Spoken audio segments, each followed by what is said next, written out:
Now, this story about Alma and his conversion, his confrontation with the angel, is immensely important. I mean, it's as important as anything in the Book of Mormon, and it's directly applicable to us. It belongs to us. These things that concern us closely. Hey, the button came off this morning. Oh, what all goes on? American made.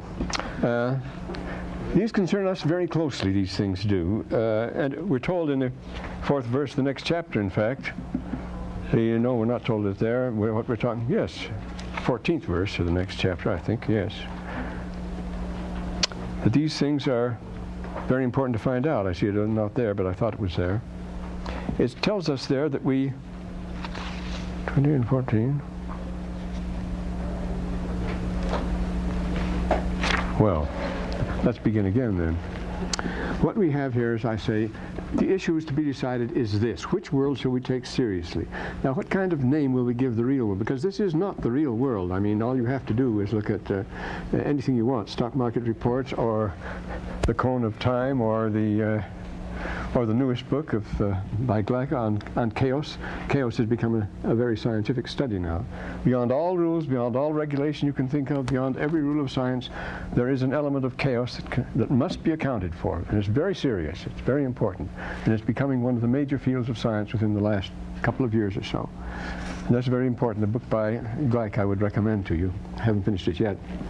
But the experience of Alma Jr. and his friends is our experience as far as this goes, you see. We must all decide how seriously we're going to take this side or this side. He laughed at the other side he took it lightly, of course, wanted to make fun of it and have his fun here. And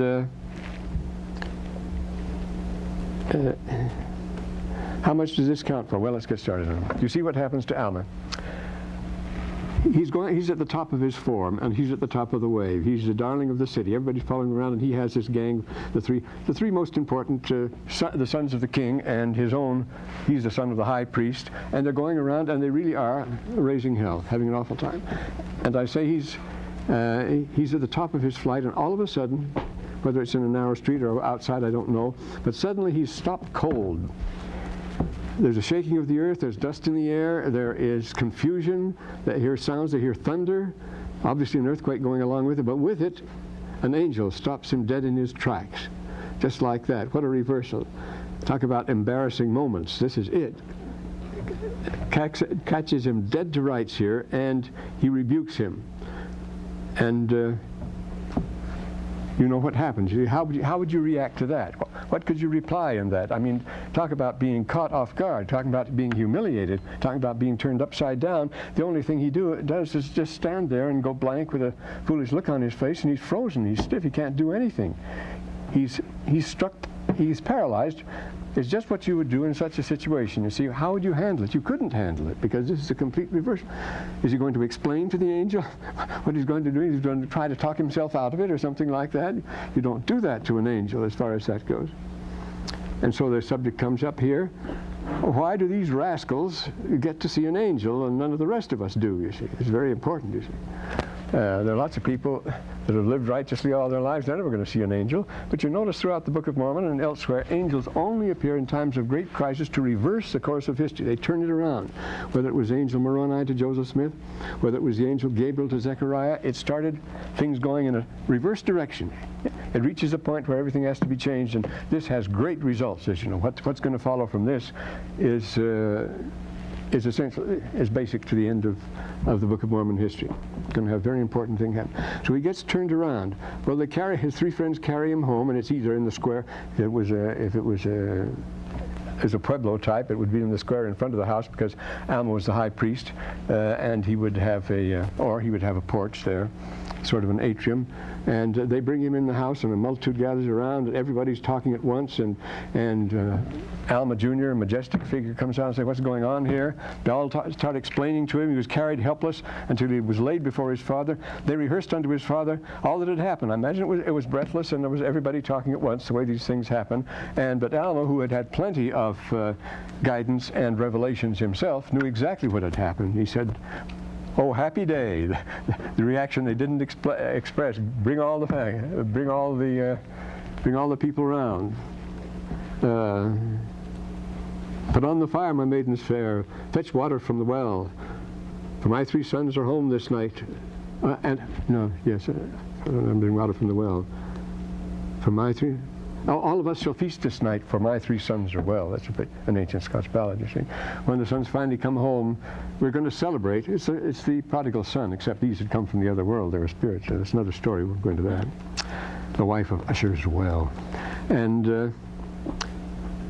And he was just, I see he's done, and he's out, and then he says, he sends messengers to bring the priests, he's the high priest. Gather the brethren of the quorum, and we'll pray for Alma. He knows what the situation is. They pray for 2 days, and then Alma finally bestirs himself and comes out of it. Now, the question is this. Why are we expected to invest in an unseen proposition? What evidence do you have for the other world at all? Any reason why you just shouldn't celebrate here and make this the whole show? See? This is what as far as Alma was concerned, I have an older brother the same way. Now he's coming around, but he was that way all his life. He was really a wild one, and he just poo-pooed everything.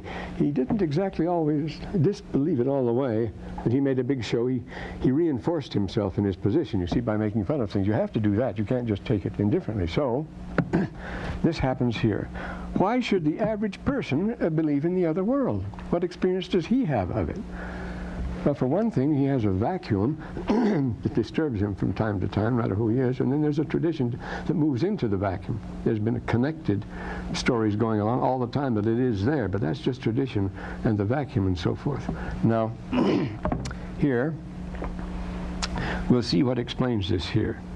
And they unite their faith and prayers and bring him around, and then he comes back and he said, I have repented of my sins and have been redeemed to the Lord. Behold, I am born of the Spirit. This sounds like born again. Is he going to get out of it so easy, all those years of sneering and this sort of thing? Now all he has to do is have one experience, says, I'm born again, behold, and everything is all right.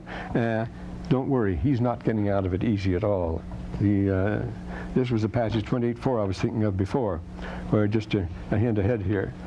The Lord did the Spirit of the Lord there, the very vilest of sinners. Now this was after their conversion, you see.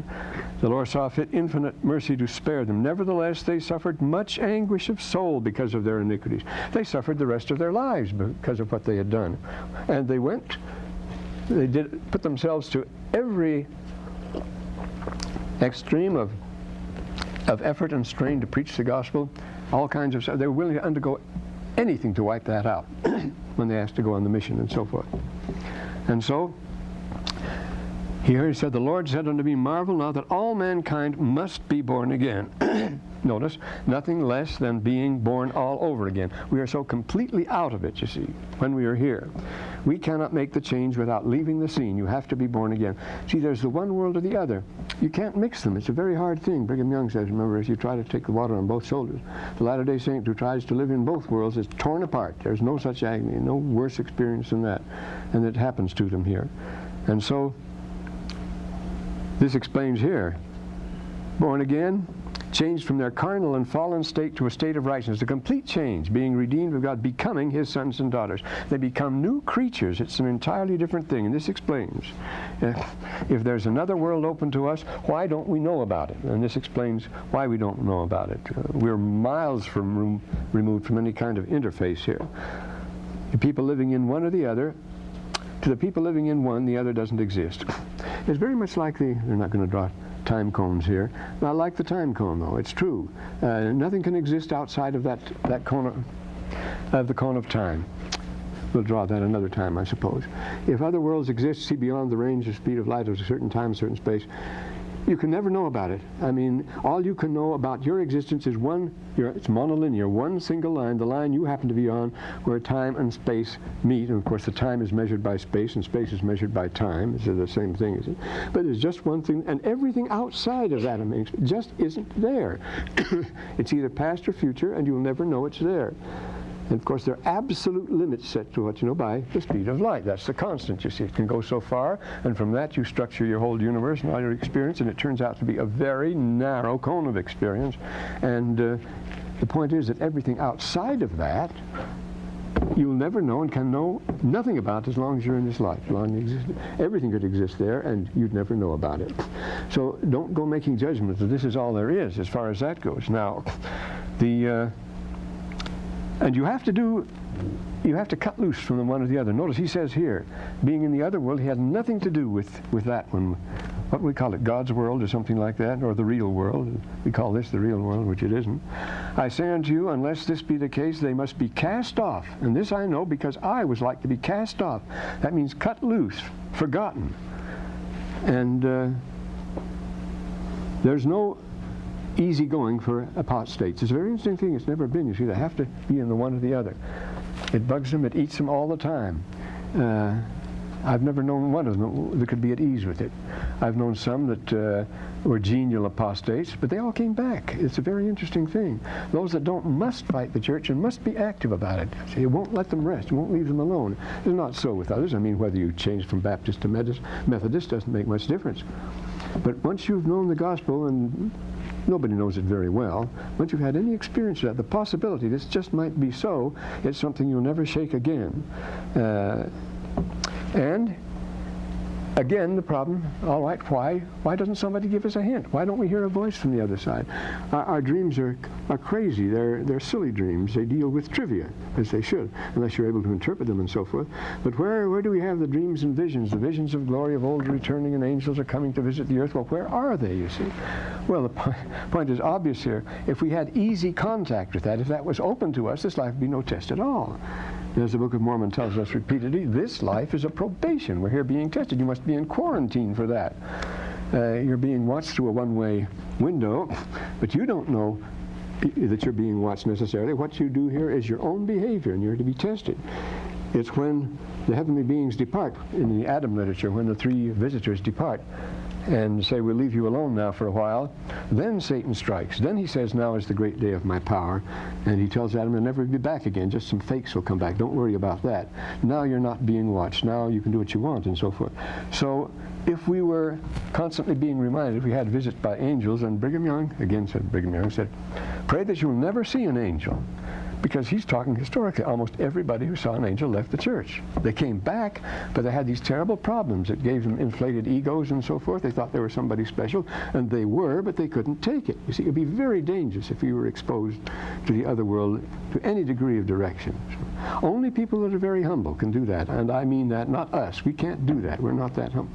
But I mean some people of the tribe, some old Hopi or something like that, like old Tom Kuyeshka, the head of the Parrot clan, who when he heard the gospel, didn't know a word of English, but when he heard Brother Bushman talk for half an hour, he came up dressed in all his fine regalia and asked to be baptized. He says, but you didn't understand. I've just been talking to him. I know it's true in here, he says. And he had to be baptized. And so that's the way it is, you see. But we're not in contact with those things because we don't live that way. Is there anything more distracting than the crazy world we live in? I mean, it's become one big mad theater, one crazy TV show from beginning to end. I mean, everything from the savings and loan to the takeovers, the leveraged buyouts, and all the criminality everywhere, and the drugs, and the corruption in politics, and the corruption in business, and the corruption in the military contracts, and all. Everything is completely cockeyed. I don't think this is the real world. What a test for us all, you see. Remember what the Lord told Enoch. He said, behold, worlds without number have I created, and of all the workmanship of my hands there is not so much wickedness as among thy brethren. We won't even let a little slit of light through from the other world. It terrifies us if we do. We don't want it at all. But why we should be committed to this, you've often heard it called the rat race and so forth. You can call it what you want, but it's silly enough, don't worry. So, and that's the world that Alma was in. You see, he was a playboy and all the rest of it, and what a change this had to be. But it had to be a complete change here. So we're being quarantined here, so don't expect visions and revelations and glory. You're being tested all the time. You provide them. And reading the scriptures the same way. Schiller says in a poem called Die Huldigung der Kunst, he says, Visit dein erhabener Sinn, such das Größe in das Leben.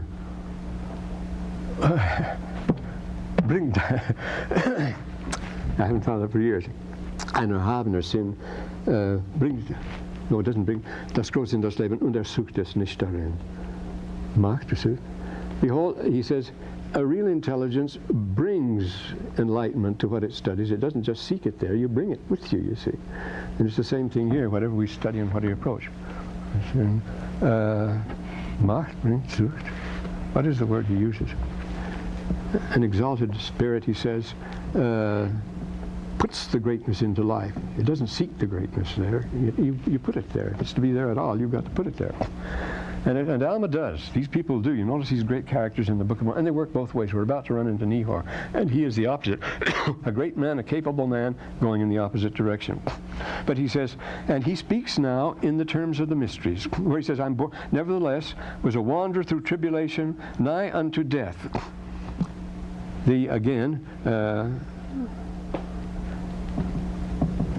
would rather die than go on, in other words. He was nigh unto death.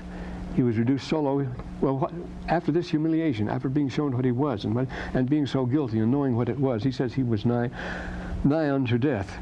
Repenting nigh unto death, he says. He'd sooner die than go on. He felt so bad. And the Lord, but in the Lord in his mercy has spared me that. You don't have to. He snatched me out of it. And it was a close call. The word snatch is a good one, isn't it? He snatched me out of an everlasting burning. I am born of God. My soul has been redeemed from the gall of bitterness and bonds of iniquity. Now this is the epopsia. This is the thing that was recited in the mysteries, the Jewish and the Christian and so forth, when you go from the light to the day. The epopsia is, it was imitated, see, in the temples, in the ancient temples in Egypt. You'd go through darkness and trials, and you go through 3 levels and so forth. Then in the final stage, you went through a veil into a sunlit, in Egypt they had a sunlit courtyard, sun at noonday. Everything was white alabaster, absolutely dazzling, you see, this celestial room when you went into. And it was the same with the epopsia, with the Greeks, with the mysteries. You went into a room that was brilliantly lighted after you'd been in the dark. See, it's called the epopsia. That is the seeing of the light, the sudden vision that pops on you when you realize it. Well, this was rehearsed. It was dramatized in the Hellenistic period, in the Hermetic, under the Hermetic teachings, when they imitated. They adapted these things, they mixed them up, they imitated them and so forth. That's another story. But this is the language he used. I was in the darkest abyss, but now I behold the marvelous light of God. My soul was racked with eternal torment, but I am snatched and my soul is pained no more. See, there's already your definition of eternal torment. You said, well, how could he be out of it? It was eternal. If his soul was racked with eternal torment, he'd still be there, wouldn't he? No, he says, I'm out of it now. I'm pained no more. It means the torment by nature is eternal. Anybody who qualifies for it will get it from now till the end of time. It's there all the time, not that you have to suffer it all the time. This is one of the errors of Christian theology, as you know, where they tell it's eternal torment. Once you go to hell, it's eternal, eternal, eternal, forever and forever and forever. Well, he has been as bad as most people that go to hell, you see, but it's not eternal with him. You get out of it now.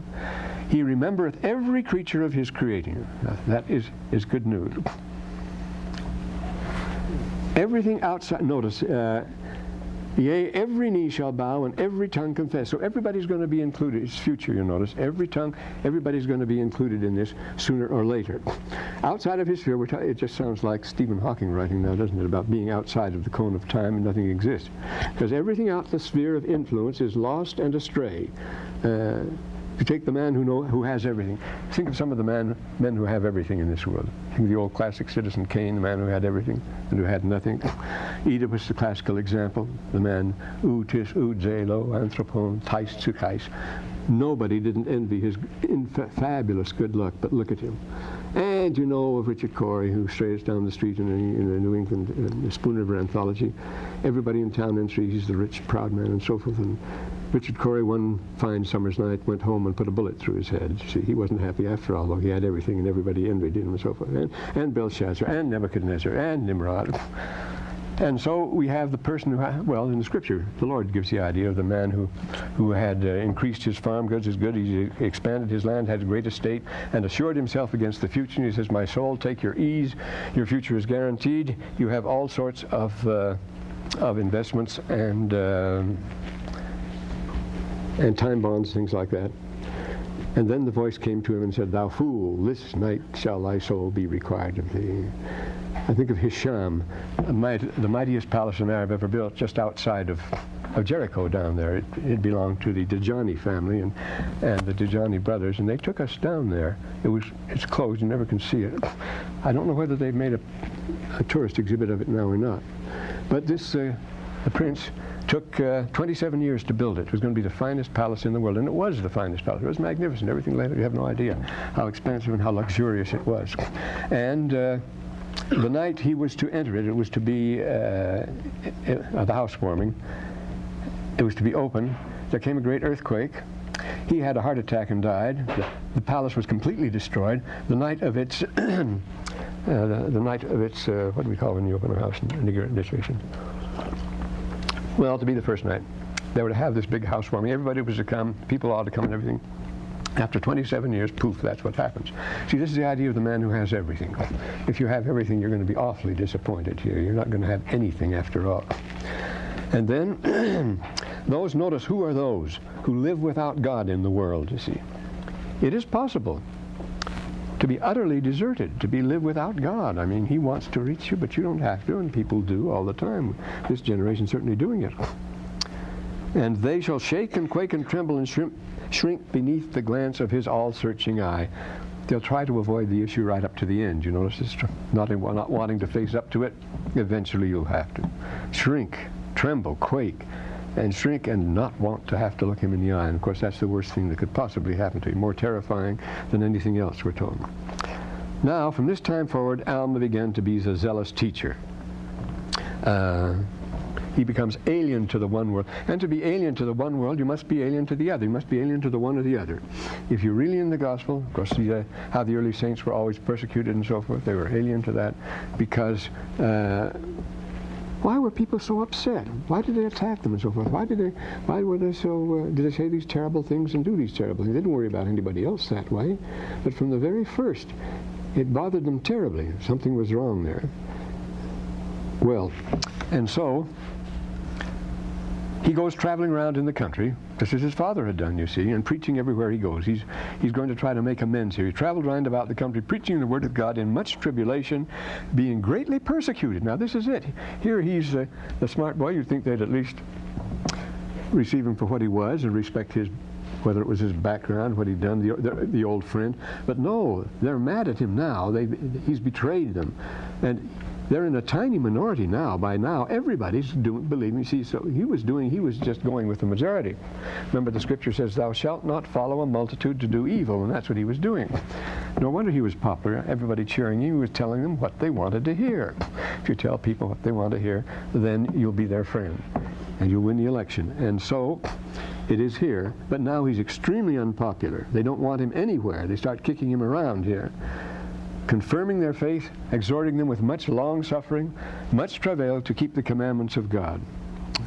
And he didn't fight back, you notice. Of course he wouldn't.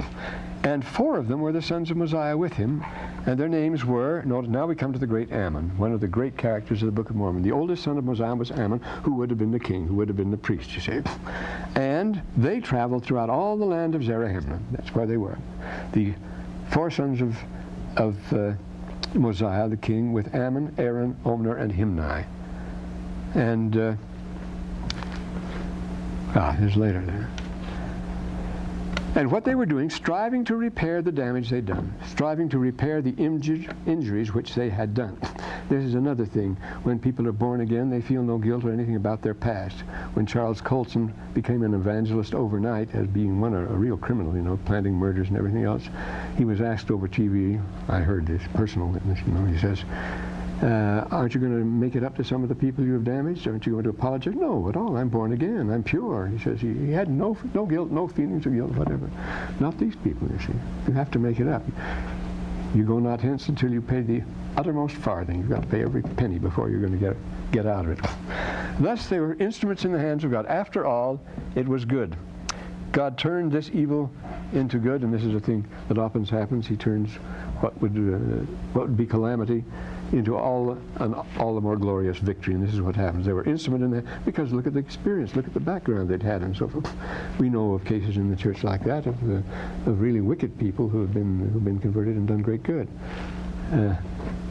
There were some very notable ones, and the other way around.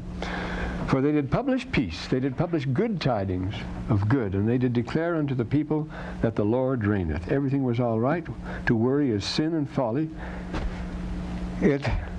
And hanging back from the action is. I mean, this is good news. It's the gospel they're preaching now. Talk about happy endings there. They publish peace after all this hectic story. They publish peace. They publish good tidings. And the Lord is reigning after all. And now, you see, they're helping people here doing what they can, but their thoughts go further. How about the Lamanites? Can't we help them out too? Remember Jacob? He prayed for his own people fervently. And Enos, remember in the woods, Enos prayed for his own people, and then he prayed for the Lamanite brethren too. He says they might as well be included. And so, of course, we find them all mixed up here. And so they get that idea. Now they desired of the king that they might go to the land of Nephi, that they might preach the things to their brethren, the Lamanites. And their father was very cautious. The policy, see, they had been stung. There was the one thing that kept the peace was a very wide buffer zone between them. They had to travel through quite a wilderness to get to the Lamanites. Remember, it's a big country. So they weren't in constant conflict, and as they were when they were boarding, as in Central America. It was Central America where they had the line of division between them, and they had the borders, and they had to fortify them and all that trouble. They had trouble then. But here, they're having no trouble with them, and Alma Sr. doesn't want any trouble. He's very cautious. He doesn't want to let them go at first. And the policy is, he tells, well, here, I think here's his policy here. Yes, they did plead with their father many days that they might go up to the land, and he finally said unto Mosiah, the Lord finally said unto Mosiah, let them go up. This isn't Alma, he's the high priest, but it's Mosiah, his sons. The Lord finally said, let them go. So they were following a very cautious policy. They didn't want to mingle too closely with the Lamanite. But they're so filled with this, let's go and see if we can't do this to the Lamanites. If it happened to us, it can happen to them. Yes? Before you go on to the next chapter, could you go back to verse 28 and explain Alma's use of the word everlasting burning? Oh, yes, he says, he mentioned in the 29th verse, he says eternal torment. Well, that's the everlasting part. It's always available, you know. But he mentions this later on. Of course, the burning, he says, it is like the burning of a real fire, he says. It is like, it consumes you. It constantly gnaws on you. You never can get it out of your system. It's like a fever. He explains it later on. And he is also made very clear that this is a metaphor, it's a figure. It's the best thing you can call it that. And yet, how near is it to real burning? This is the interesting point, you see. In physiology and so forth, a real fever can be stirred up by certain states of mind and so forth. You can think yourself into a high temperature, I don't know, this sort of thing. But these things are connected. But burning is the best image you can use, you see, an eternal burning. It doesn't mean that he's going to be in flames, surrounded by elegant imps with tridents and so forth and so on. But it means as long as he lives hereafter, no matter what progress he lives with after, he will always have that awareness and always have that guilt with him. It'll hold him back forever, you see, that's true. Well, there are things we've all done that would be better if you hadn't done. You'll regret them forever. They'll hold you back no matter what happens hereafter. So let's make the best of it from here out. What do you say?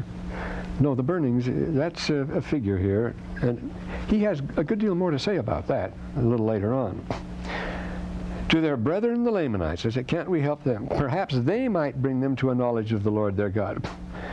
If the Lord reigns, there's no cause for hatred. They say they're so happy at the end, or they didn't worry anymore. God was in charge of things. That being the case, why shouldn't we go to them? What have we got to worry about? God is in charge of these things.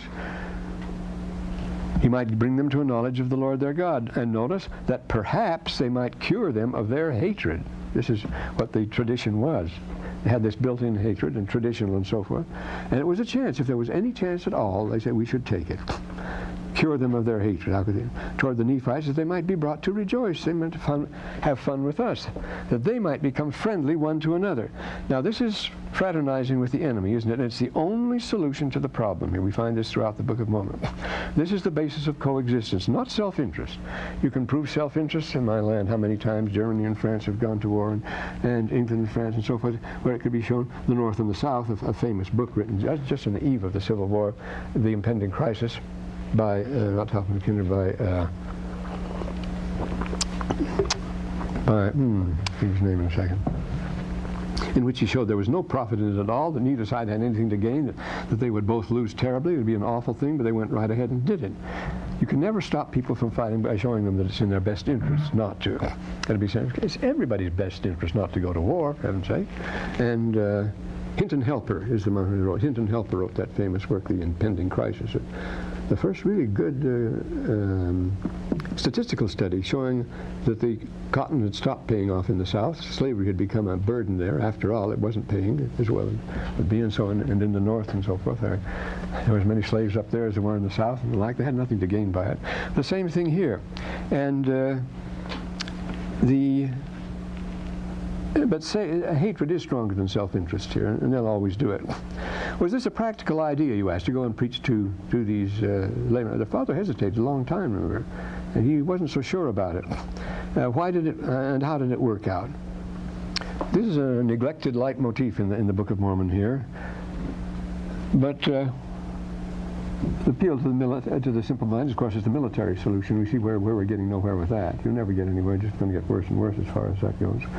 We're doomed if we don't have a generous impulse and act on that. It's the impulse. You're doomed if you have to be in danger of starvation before you eat. You eat because you want to, because you feel it'll be a nice thing to do.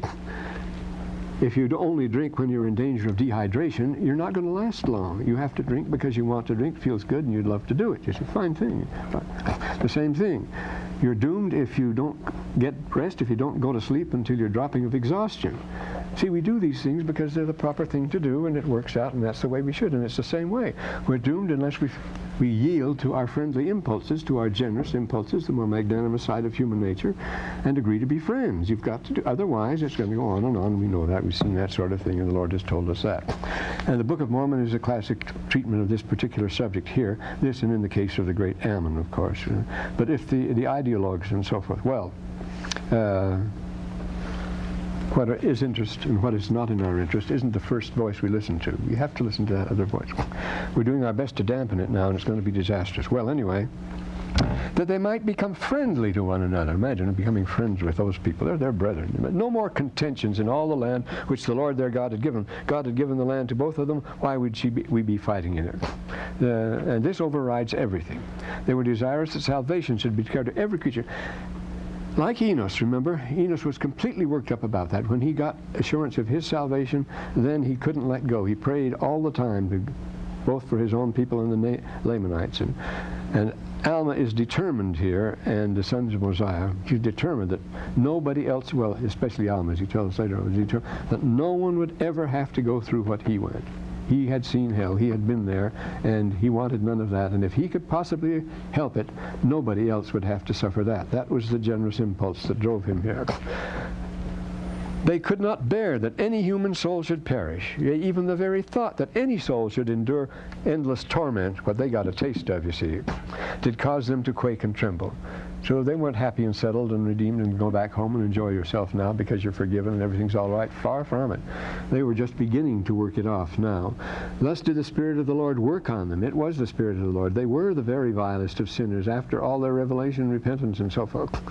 Nevertheless, they suffered much anguish of soul because of their iniquity, suffered much in fearing that they should be caught right to the end. They were not safe home, you see. They were fearing that. We're told again in the Book of Mormon that God has prolonged our lives that we might have more chance to repent, because we're going to need every minute we can get. They are worried. They're not pleased with themselves. And it was a dangerous undertaking, we see in the 5th verse here. It came to pass they did plead with their father many days that they might go up to the land of Jerusalem. Now here's this long standoff with the Lamanites. Mosiah was very cautious here. And so then the Lord said to Mosiah, let them go. So they do go. They took their journey in the wilderness. Notice a wilderness divided them from the Lamanites. There was a gap there, a very useful gap. Modern countries adjacent to each other are always horrifying. Well, Germany and Prussia and Denmark, for example, and Germany and France, all border countries of all throughout the generations, wherever they are, they have fought where there's a border. If you want to read the worst and ghastliest and bloodiest, read the most intimate to the closest to borders, of course, the Scottish Border Ballads. A volume of nothing but blood and horror about people that were friends and relatives, just like the American Civil War. Then North against the South, brother against brother, and so forth, that sort of thing. Nope, there's only one cure to that, we read here. They did plead with their father that they might go up. And so it was that. And they took their journeys into the wilderness to go up to preach to the Lamanites. Now, King Mosiah, there was not many of his sons who would accept the kingship. It's an interesting thing. What? not ambitious. They were all in line, beginning with Ammon. Why did they turn down the kingship? Well, of course, they had a new sense of values. They knew what had priority now. They weren't. Otherwise, they would have jumped at it, I'm sure. It was the fact that Ammon was the crown prince, so to speak, that he added luster to Alma, the younger, in his gang. But no, they knew what counted now, and he wasn't impressed by it and wouldn't do it. And then this knowledge of the sick world. Alma had been persecuted and mocked. You see, as soon as they repented and came around, then their old friends and all the other people, the whole mob and the general public started making fun of them and giving them a very bad time, started persecuting them. Well, would you want to be a king over that crowd as far as that goes? He doesn't want to be king. All they want to do is preach the gospel now. That's it as far as they're concerned. And the law is still the law of the Old Testament they're preaching. They're still preaching the Torah. Those are remember the bronze plates, the brass plates brought from Jerusalem is the basic law on which Benjamin and Mosiah build the organic law of the Nephites, namely, it's the law of Moses.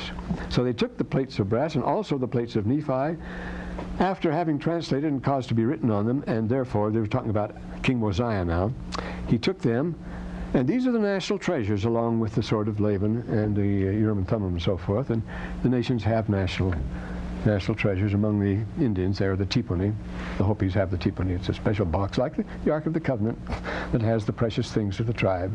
They have the monkas, and they have the sacred Hopi stones and things like that. Sacred symbols. They're great on these things. But there are certain treasures that must be kept together, and they mark the integrity of the tribe, these objects. And of course, in Japan, you have the sacred mirror and the sword and the things that are the sacred relics of the nation that mark its legitimacy. And if you have them, well, like the crown jewels of England. Where did Mosiah get the two stones fastened to the rims of the bow? The reason I'm asking is because when the colony is found, when they find Zenoph's colony, and they capture the other Ammon, and he asks him if he can translate the record that they found of the Jaredites, and King Mosiah. He said that the king had means at that time whereby he could translate. But this appears to be what the brother of Jared hit up with his record. Yes, and now he translated them, that is, Mosiah translated himself by means of two stones which are fastened into the two rims of a bow. The interpreting language. This is a very interesting thing now. Notice it mentions this interpreting language as a very matter-of-fact sort of thing. Well, it's something, the point, notice these two verses here, 15 and 16, are entirely alien to our world. We don't have anything like that today, but there are such things, I can assure you that. Talk about it in a minute. Though this is but this is entirely alien to our world, as a computer would be alien to theirs. You see, a few years ago, a computer would be absolutely unthinkable, especially a computer that draws diagrams and pictures and makes portraits and does anything you want it to, you see. Well, that sort of thing is another Urim and Thummim as far as they're concerned. Did you people really have something like that? Yes. And what did you have? Well, we had this Urim and Thummim, and it worked that way. Well, reading itself is a mystery. I was reading an awful text last night, the man weary of life in Egyptian in hieratic, and won't go into it, but no, we won't go into it now. But the fact that it can be read is rather miraculous, and it really isn't very hard when you come right down to it, because all the letters look exactly alike. I mean, the M and the R and the L and the W, they're all exactly alike. That's all there is. And I put a list of these, and yet you know what they mean, because you know what they should mean in this particular context. You have to have somebody tell you, you have to have a title tell you what the subject is, and then you can go, all right, but it's quite a strange. It's like the flying of a bee. There's no reason why a bee should fly. It can be shown that aerodynamically it can't fly. But these things happen. Now this new book is a very good one. This book by Gleich on chaos. There are things that happen beyond all control of science and everything else, and yet they do happen. See? And this has become a very serious subject for science, I say today, this one. And so you have such a thing as speed reading, for example. Whoever thought a person could read a whole page in a minute? And yet people have been known to do it. Well, what kind of operation of the mind is that? What's going on? See, you have to cooperate to use a Urim and Thummim. It takes far more intelligence to use a Urim and Thummim, the way Joseph Smith did, more concentration, I suppose more intelligent, than it does to use a grammar and a dictionary and wade your way through something like that and guess at things like that. And you notice as Joseph got more and more used to it, he didn't need either the seer stone or the Urim and Thummim. as Emma Smith says, he would just lay it aside. I can do it now. And you do the same thing if you're reading anything, like Coptic Greek or anything like that. After a while, you don't need the dictionary at all. After a while, you don't need the grammar at all. And you just sail on without them. Well, why is that? At the earlier time, you had to have somebody tell you what every word, not anymore. You see. But how is it you do it? Well, it's like trying to figure out how he walks and so forth, how ice skaters work, and things like all sorts of things that operate that shouldn't do, that operate in a rather miraculous way. And the seer stone is one of these. These work. Well, the crystals, of course, do concentrate, have that strange quality of concentrating light, but they concentrate the attention at least. And so there are various techniques. And now, here, why they go, there was something I was going, well, here we go anyway. So it's a strange thing. It could have the bow or it could not have the bow. As I say, the oldest title of Pharaoh in Egypt is that of the Ma'aware, the Ma'a, the greatest of seers. And it is simply written with two stones side by side. So it's possible that Mosiah had a seer stone or something even before they found the it doesn't see. Okay. You notice in the case of Joseph Smith in the Book of Mormon, if we didn't have the Book of Mormon, we'd say that he was faking the whole thing. But he had the Book of Mormon, he wasn't faking anything. Sometimes it was the seer stone. Sometimes it was the Urim and Thummim. And sometimes it was neither. Sometimes it was inspiration. The 7th chapter, the 7th section of the Doctrine and Covenants is a translation of a particular doctrine. It's a parchment written by John and hidden up by him. Now we know since the Dead Sea Scrolls that in John's day everybody was writing on parchments and everybody was hiding them up in the desert. And this is exactly what happened. It's probably one of the Dead Sea Scrolls. But we don't have the scroll. Joseph Smith translated it. He didn't have the scroll, but he says it was translated from a scroll. And sometimes the words would appear, the letters would appear. Emma Smith said Joseph never read a proper name. He always spelled it out. He could see it spelled out for him. Because if he had to read it, being what he was, and Oliver Cowdery, being the clerk he was, if the one had given phonetically what he read, and the other had written down phonetically what he said to him, you wouldn't recognize a single name in the Book of Mormon. They had to be spelled out, so they can be reliably used as evidence, philological evidence, and so forth. No, this is a disciplina arcana, you see. This is Hermetic. See? And notice, whoever has these is called a seer after the manner of old times. That's what I mean. It belongs to another culture and to another world. I've been doing a lot of stuff in this Hermetic writing now, and it's been emerging recently, that they were doing things and saying things and had knowledge we don't have. We've sort of joked about it in the past, but they really did, and they were able to do, well, of course, the classic example is the pyramids, as Santayana, the scientist at MIT, says. They weren't idiots that built that. You had to be consummate engineers and mathematicians to achieve what they did there, and yet we have nothing of what they did it with. We don't know. It's like all this stuff about all this stone cutting they do, tremendous, gigantic cyclopean masonry without metals. How are they going to cut the stone with other stones and so forth? Well, something going on here. Well, we're not going on to Arthur Clarke's program here, are we? Unsolved Mysteries. But whoever is called a seer, as the Ma'a. The Ma'a means a seer, and it's written with an I, you see, and then it's written with the two stones under it. And so then it gave an account. Now this is an interesting thing. What did it give?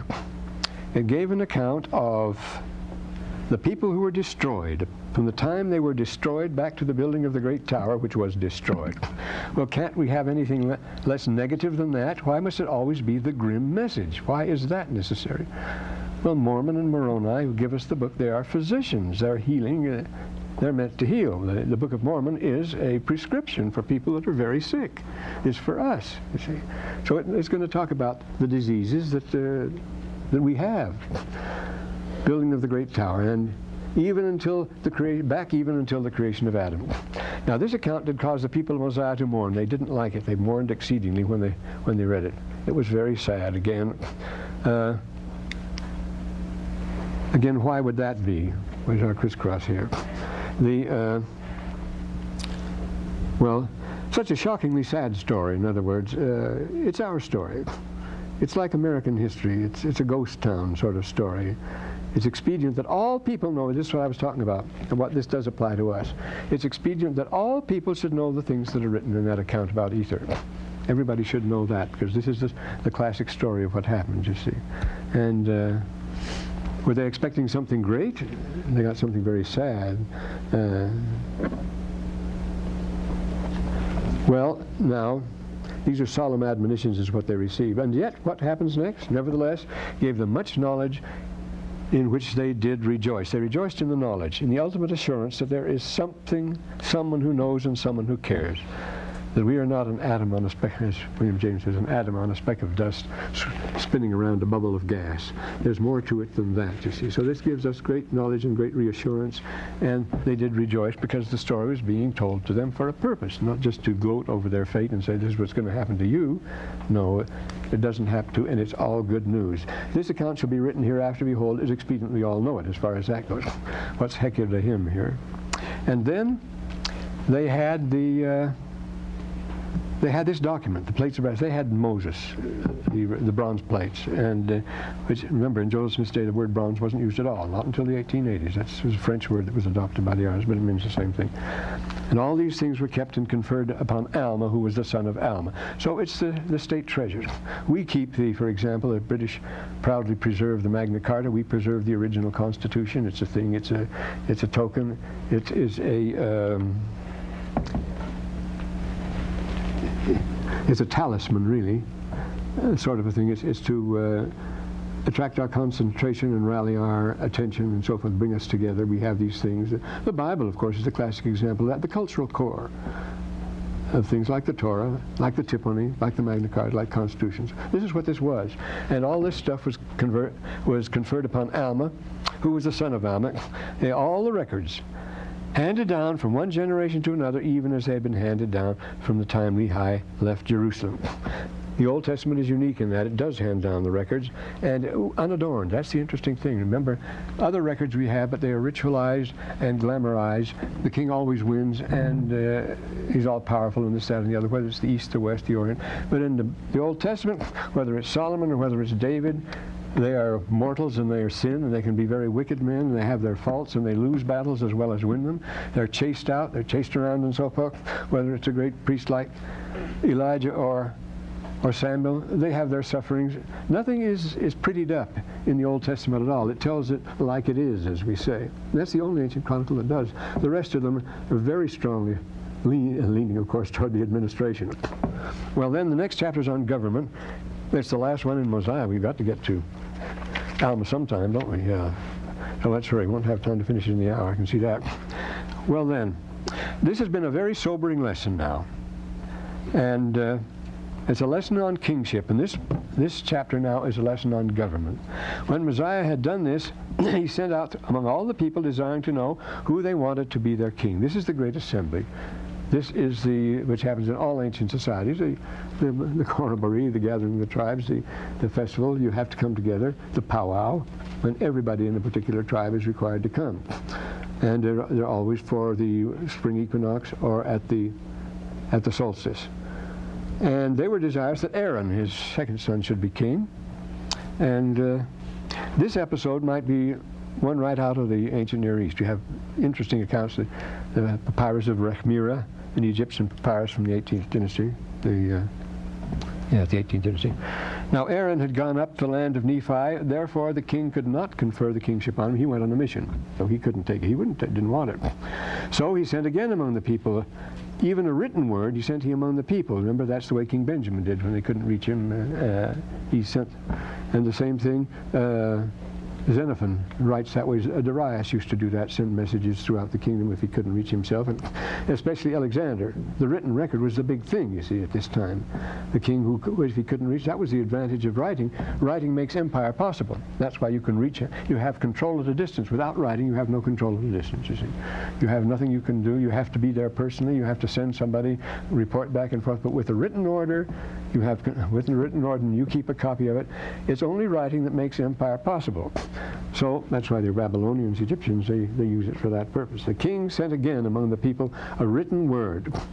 And this is the way it goes. O ye my people, or my brethren, for I esteem you as such and so forth. If there should be another appointed in his stead, I fear there would rise contentions among you.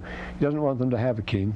And so This is what would happen, he says. Who knoweth but what my son, to whom the kingdom doth belong, should turn angry and draw away part of the people after him, would cause wars and contentions among you, which would cause the shedding of much blood. What's the classic tragedy on that? The 7 against Thebes. Remember the 2 brothers? Eteocles and Polynices, each one was to, they were twins, each one was to have the kingdom for a certain length of time, but when Eteocles' time came to give it up, he wouldn't give it up, so what they had to do, a duel, killed each other, the 7 against Thebes, and they killed each other. So this is what happens, the very thing happens. You see. There are many examples of when the time comes up, the temporary king or the exchange kings refuse to get rid of. The ancient world always had 2, like the Spartans, and you have 2 sacral kings. And the same way here, I had a long footnote in a classical journal many years ago on this particular subject. The instances in which kings in ancient times, having fulfilled their office during a season for which they'd been appointed, namely usually it was the festival king, the lord of misrule, whatever you want to call him, the pharmacus, they would put up a king, and then when the time came up, he refused to give up the throne. This is what happened to the first of the Neo-Babylonian Empire. He refused to give it up. He was the son of a gardener. They elected him king for the period of the festival, and when it was over, he had collected gifts from the people as king. He used that money and gave them promises and the like, and he became king and founded a dynasty. Well, this sort of thing happens, and this is what would happen. He knows a thing or two about that. I see the time is up now, so now let's be wise. The oldest tragedy we know, the supplements, the Hicotetes of Aeschylus, the king begins this very same situation. He calls all the people together, and his opening lines are, Pedes chronein frey. Children, let us be wise. Let us think about these things. Let us decide what we are to do.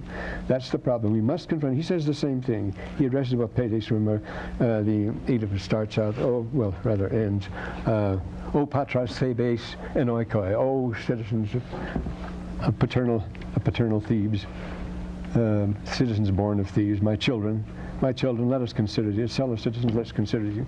This is a common situation, and it's very clear here when they're going to launch a new government, and this is the way Mosiah goes about it in the classical manner.